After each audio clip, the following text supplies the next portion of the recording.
All right, welcome everyone. Let's go ahead and get started. Have you ever asked yourself the question, my storage equipment is working just fine. Do I really need to buy new storage equipment? Well, that's one of the main goals of today's webinar is to answer that question for you. My name is Jim Burris. I'm a corporate sales coach with Service Express. Been with Service Express for going on 5 years. I started out in the Tampa, Florida market, moved to the Dallas, Texas area. That's where I currently live and work out of. When we opened up that market, I do get the honor and privilege now to travel around to all of our offices from coast to coast and work with local account executives to meet with folks like yourself, right, and sit down and have conversations about not only their storage environments, but also their servers and their networking, and really just help them put together a good maintenance program and help them improve their overall service level and help them reduce maintenance. Joining me on the call today is Dale Harding. Dale, are you there? Yes, I am, Jim. Thanks for having me. My name is Dale Harding. I'm a senior support specialist with Service Express. I've been doing technical support for about 27 years now, and I've worn many hats with Service Express, one of which is helping our field service people and our customers in overcoming challenges with their storage equipment. I'm excited to be here today. Awesome.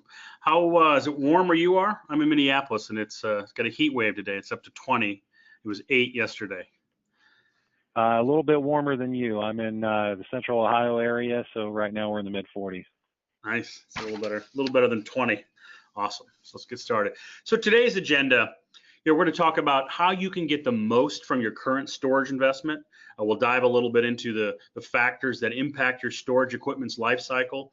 Then we'll talk a little bit more about some options that you have post-warranty and help you put together a game plan of some of the things that you should consider as that gear falls off the initial warranty and becomes end of life in some cases. I did want to mention before we kick off, after the initial webinar today, we're going to have a question and answer period. We're also going to have some drawings after that for the folks that are on live with us today. We're going to have a couple winners we're going to be drawn. And then we would appreciate it if you would take just 2 minutes to fill out a quick survey after the end of this. It helps us help you more in the long run by getting better at what we do. So, yeah, before we really dive into the meat and potatoes, just a brief overview of Service Express. We've been in business for 25 years, over 25 years. We specialize in post-warranty break-fix hardware maintenance on servers, storage, networking gear. So before we get into it, let's have a quick poll. We're going to have a poll question that pops up here. Is your storage equipment performing effectively today? All right. It looks like we've got our results in. Looks like right about around 60%, just shy of 60%, we have a yes, your storage equipment is currently performing effectively today. We've got around 30% that say no, and 14 of you are unsure. So over half of you are pretty confident that your current environment meets your business needs at this time. For the rest of you, hopefully we can give you some things to think about, and maybe you can come up with some great questions for us on how we can help you get to that yes. Awesome. Jim? Thanks. Yep. Thanks, Dale. Yeah. So let's, you've probably all been there, right? Or know someone that has, and maybe recently you come into work Monday morning or you're getting ready to go home on Friday and you open up the mail for the week or your email, right? And you see that letter from your, the manufacturer of your storage equipment that says, hey, your current device the maintenance is going to be expiring soon. It's time to buy new gear or it's become end of life. What are your options after that? So, why is there all the pressure from the OEMs to buy new gear, new storage gear, especially when the current storage device that you have is probably meeting your business needs? Dale, walk us through, the standard OEM, business model and the equipment life cycle. All right. So the OEM business model focuses on the fact that their core business is and always has been designing and putting into market the next new thing. So it's no surprise that OEM service can be a secondary thought to their sales process. They have a better margin when it comes to selling equipment than it does to maintaining what they've already sold. That isn't to say that what they build isn't quality, though. The OEM does build quality products. The equipment life cycle for the OEM is they sell the product, you have your initial warranty, which lasts anywhere from 1 to 3 years typically. You then will start seeing announcements somewhere around the 3 to 5 year range of the end of life announcement, and then eventually the end of service life announcement. And for those of you who aren't aware, end of life simply means that you can no longer buy those new. It does not mean that the product is obsolete or you can't have it anymore, or it can't be serviced. It's simply they do not sell them new anymore.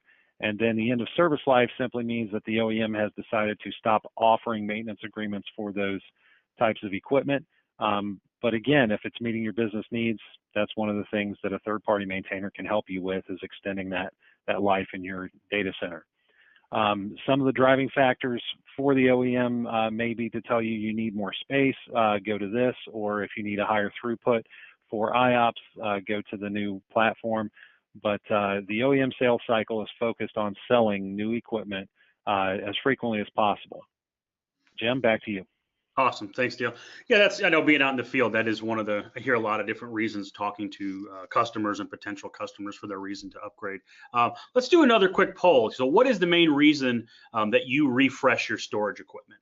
All right. And we are closed on the poll. So Awesome. we have 33% of our respondents are saying that they refresh because the equipment no longer meets their business needs, which makes perfect sense. If it's not doing what you need it to do, you have to make adjustments. We've got an even split of 22% for both budget cycle allowing the refresh, and equipment is in EOL or EOSL stages. And then the remainder at 11% for maintenance costs are too high and other reasons. This is typically what we see is, you have a piece of equipment that's no longer able to handle the workload, or you've maxed out on your ability to expand the environment, so you are forced to go to the next thing. But for those of you who fall into the first category for end of life or end of storage life being a determination, also it's opportunity for you to listen to what we have to say. And if you have questions, we'd love to talk to you about that. And for the rest of you as well, if there are questions that come up, please make note of them. We'll be happy to answer them at the end of this. Back to you, Jim. Awesome. Thanks, Dale. So let's take a look at your typical storage equipment life cycle, right? So that they either manufacture the new equipment, you purchase it, it comes with that initial typical 3 years of coverage. Then after that, either have to extend the warranty and it becomes EOL or end of software life.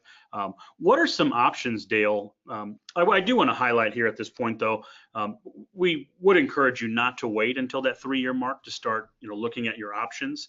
It just gives you a little bit more time if you start the process, typically 90 days out, maybe even 6 months out, to give yourselves some more time to really weigh the best option, so you make the best choice. But Dale, what are some of the options, beyond that initial warranty?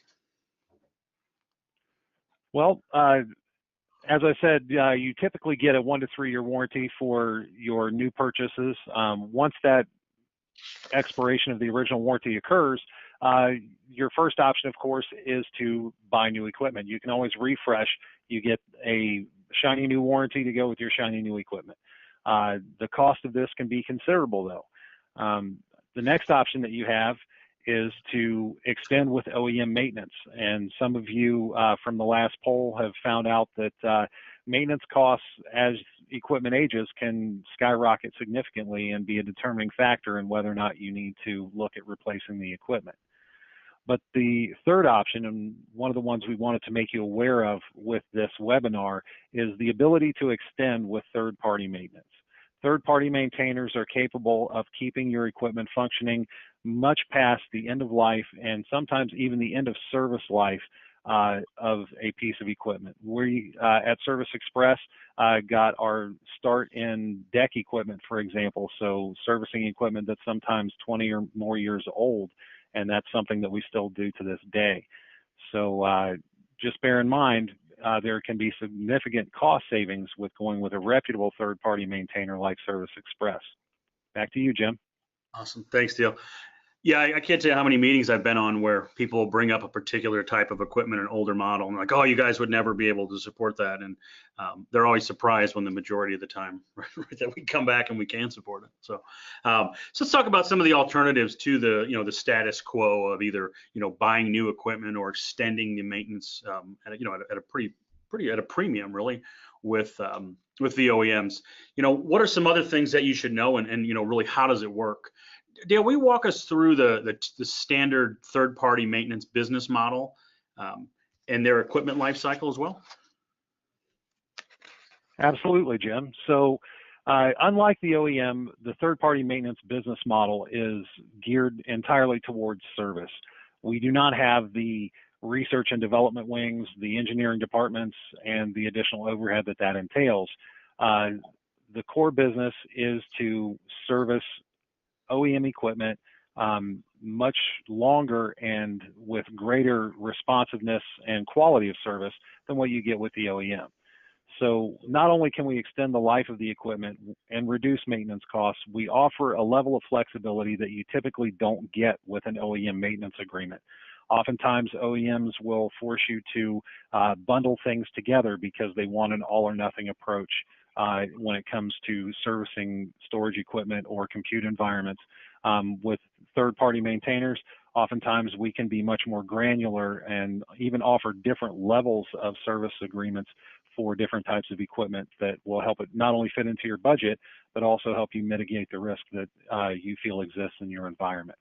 And then with the third-party maintenance equipment life cycle, that longer life cycle with post-warranty support after your OEM warranty has expired gives you more control for when you have to refresh. If you can stretch your existing environment out a couple more years, then the budget you have for refresh can be focused perhaps in another area.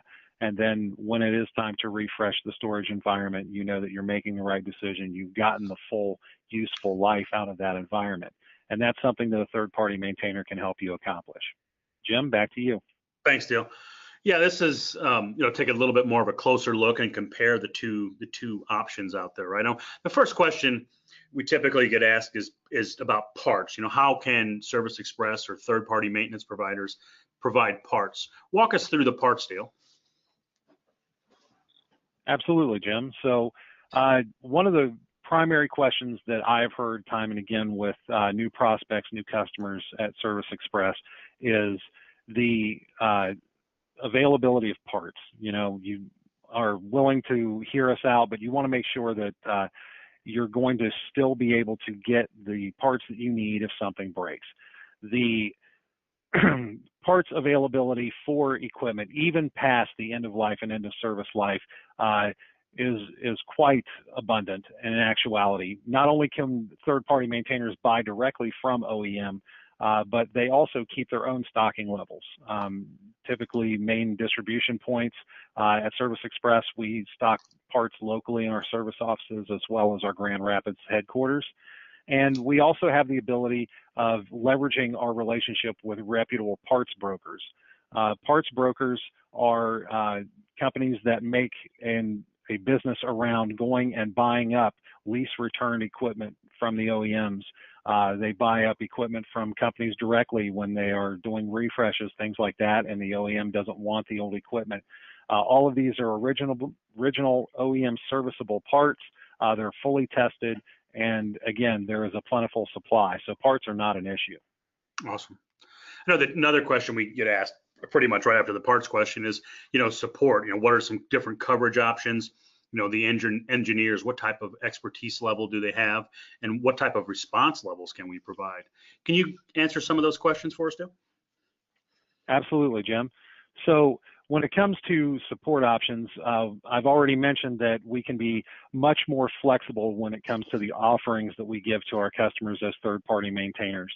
But when it comes to can we actually do the job, reputable third-party maintainers like Service Express, we train our engineers. We bring in the equipment that we are going to start offering services for, and we do a little reconnaissance, if you will, a little research and development of our own to figure out how do the replacement procedures work. We come up with streamlined documentation and customized curriculum for our field service people to know how to handle those common fail procedures. 80 to 90% of the calls are going to comprise.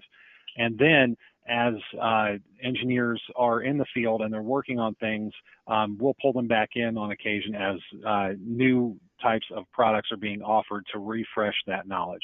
So the expertise is definitely there to provide the support as well.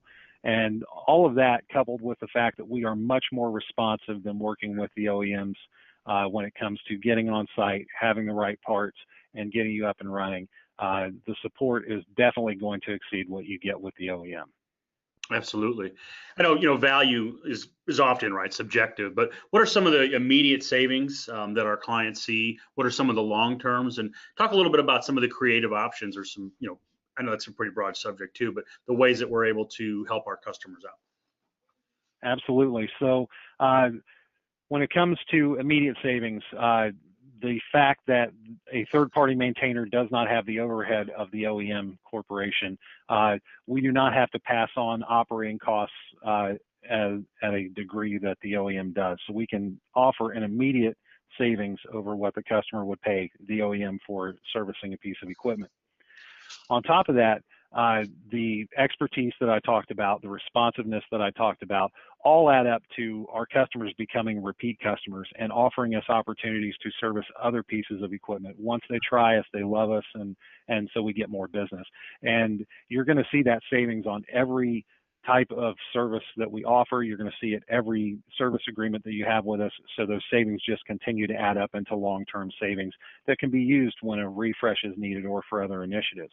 Then on the creative options side, what you can look for are those flexible service offerings like we talked about, the fact that we aren't going to force you to be locked into a multi-year agreement, things like that. So being able to really tailor and custom fit a viable support matrix and offering to our customers is just the way that we provide value day in and day out. Awesome. Back to you, Jim. Thanks, Dale. Let's dive into a couple examples, right, of ways that third-party maintenance, these examples here, specifically Service Express, have been able to be pretty creative, provide a much higher level of service, and also help reduce maintenance costs. In the first example here, if you're not familiar with gap coverage, we'll actually talk a little bit about that. The challenge that this was a chain of casinos, right? And the challenge they were up against was under some pressure to cut some cost. And they were switching from their VNX platform over to some HP storage. And again, these were spread out in a pretty big area. And EMC wasn't necessarily interested in, being creative with them because, they weren't going to buy new EMC gear. So they said, hey, we can cover these. We'll give you an extended maintenance agreement for 1 year. But they knew that their migration over to this new storage equipment wasn't going to take them a year. They weren't exactly sure how long it would take, but they were pretty confident that it wasn't going to be a year. So what we were able to do is put together a maintenance package for them. When compared to the OEM maintenance agreement, we're about 54% less. So obviously it was substantial cost savings, but more importantly, it gave them that flexible gap coverage. They paid for a year of maintenance, and what they were able to do with us is it took them about 4 months to do the migration. So they were at the end of that 4 months, they were able to transition out of that maintenance contract and end it, and they received a credit for any money that they had spent without any penalties or fees. And across the board, they saved about $37,000 just on those few devices alone over that time frame. Another option here, another example here is a hospital chain. They had a pretty extensive storage environment, and what the challenge that they were up against was just the cost. With all their VNXs, their data domains, VMAXs, we were able to come in and put together a package for them, a maintenance package, and it saved them 63% over what they would have spent with EMC. The savings that they received was a little over $1 million a year. I'm not sure what type of business you have or what size it is. That's a pretty significant savings. It's pretty common that we're able to. I've had meeting with customers and we show them the amount of money that we can save them. I've had IT directors and CIOs say that's an employee. That's someone else that we didn't have money for in the budget. That frees up that we can hire another person. Or you can obviously use those savings towards the bottom line or, other IT projects. In this situation here, again, we were able to, provide them gap coverage. What had happened after they were a customer for about 3 months, one of the infrastructure directors called in and he said, I've been in IT for 20 years here in the Dallas area. And I placed my first service call with you guys the other day. And he said, I placed the call. I was on the phone for about a minute. He said in less than 10 minutes, a local engineer was on the phone with me. We did some basic troubleshooting and he was out here in an hour with the right part and had us back up and running. He says, in my entire career in IT, I haven't had that smooth of a process. So, the money is the easy part. I promise you third-party maintenance providers can save you money. More importantly, I want you to see it, really understand the level of service that you can receive. So, that pretty much wraps up, how we provide maintenance, and hopefully it provided a good comparison between your standard OEM maintenance agreements and some of the other options. So where do you go from here? Really just ask these 3 questions. So, is there a business need to update, or, do you have enough horsepower and reliability with your current storage array? Also, how much does the budget influence your storage decision? Again, what other projects could you take off of hold? What other employees could you hire, hopefully we don't want to hide employees, by saving some money on storage maintenance? And also take a look at, the quality of service that you've received. Has it impacted your day-to-day operations? Has it been an issue as far as the quality of technician? Has there been a parts issue? Just ask all those questions before you make a decision. That wraps that up for us. Let's go ahead and dive into the Q&A part of today's webinar. Looks like we got a few questions in here. Let's see here. Give it a second for a few more to pop up. Dale, the first one that just came in says, what don't I get if I move to a third-party maintenance provider? Can you answer that for us? Absolutely, Jim. So it's a common question that we get. It really boils down to people want an apples to apples comparison. What you may not get with a third-party maintenance provider will be things that are related to intellectual property, things like firmware, microcode, or operating system patches.